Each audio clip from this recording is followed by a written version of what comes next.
తర్వాత పెద్దలారు వాడు ఇక్కడి నుంచి పెద్దలారు మొత్తం మీకు 21 కదలారు. మీరు ఒక్కరే మధ్యవంశాలు అని చెప్పారు కదా, మీ వంశం ఉంటారు వాస్తవ్య గురు తరాలు మీ తరం 11 తర్వాత పెట్టారు. ఈ తర్వాత పెద్దలారు కూడా ఉద్ధరించారు. అంత గొప్పది ధన్యవాదాలు. అదే తర్వాత మీ వంశం కదా మాతృవంశాన అంటాడు. మీకు జన్మకాలంలో తల్లి కదా వారి వంశం మాతృవంశాన కుంభీపాకలో ధామత సంఘాతి వివిధేభ్యో గోరేభ్య నరకేభ్య. నరకం చాలా ఘోరమైంది. అసలు గరుడ పురాణంలో ఆయన విష్ణువు చెబుతుంటే గరుడు భయపడ్డాడు. గరుడ పురాణంలో జరిగి అంత భయంకరమైన నరకేభ్య గోరేభ్య నరకేభ్య ఉత్తీర్ణలేసి 21 కళాల పాటు సూర్యచంద్రుల కాలం కూడా వంశం ఉత్తీర్య తెలియసూర్యమని అది మనకి శతక్కలు పుణ్యమలాచం 100 యజ్ఞాలు వేసి ఎంత పుణ్యమో ఈరోజు రాముడు శాస్త్రం చెప్పినన్నీ కూడా యథార్థ సత్యం అంతా కూడా చక్రవర్తి పేరులో మన వ్యాస చెప్పాడు. ఆయనకి తమలో అందరూ కూడా 100 యజ్ఞాలు వేసి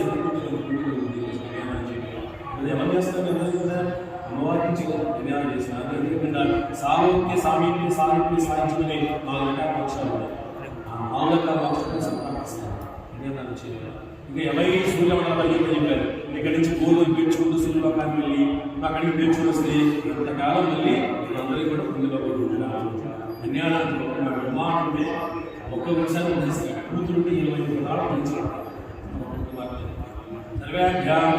కన్యాం చెప్తున్నా అమ్మాయి వల్ల మా అమ్మాయి కన్యాం చేస్తున్నారంటే బంగ కన్యాం కనక సంపన్న నరకాల దేవత మా జాతికి బంగారం చూడంగా ఎన్ని దానం చేయాలి.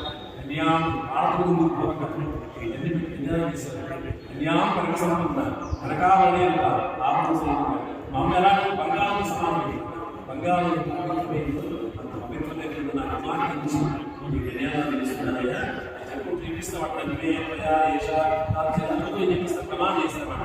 అర్థమనందు కానీ అర్థమనందు కానీ నమ్మడం ఏ పని చేసే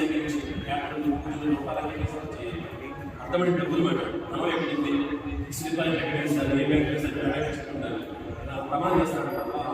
కామంటే ఊరికి ఏ కోరికైనా సరే ఎంత తెచ్చుకున్నారని చెప్పి ప్రమాణం చేస్తారు. బాగా చేయించి మా అమ్మాయి సదాభూతి సాక్షిగా బాగా చూసుకోవాలంటే అల్లుడు ఏమంటాడంటే మా అట్టి చాలా తెలియచదండి చెడ్డ చేస్తానండి ఇది ప్రమాణం చేసి మీ అమ్మాయిని మీ బాగా చూసుకున్నాను ప్రమాణం చేసి తీసుకోవాలి అని ప్రమాణం చేయాలంటే పెళ్లి దానం చేస్తాను అది కూడా ప్రాణంతో పెంచుకుని 20 సంవత్సరాలు పెంచుకోవడం చేసి అసలు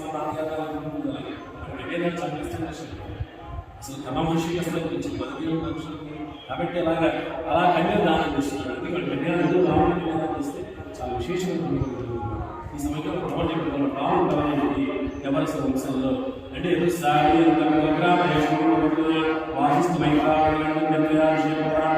వశిష్ఠ గోత్ర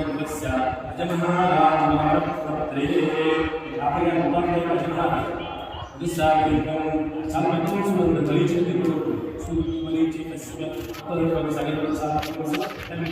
తాతగారు ముత్తాతగారు తాతగారు మహారాజు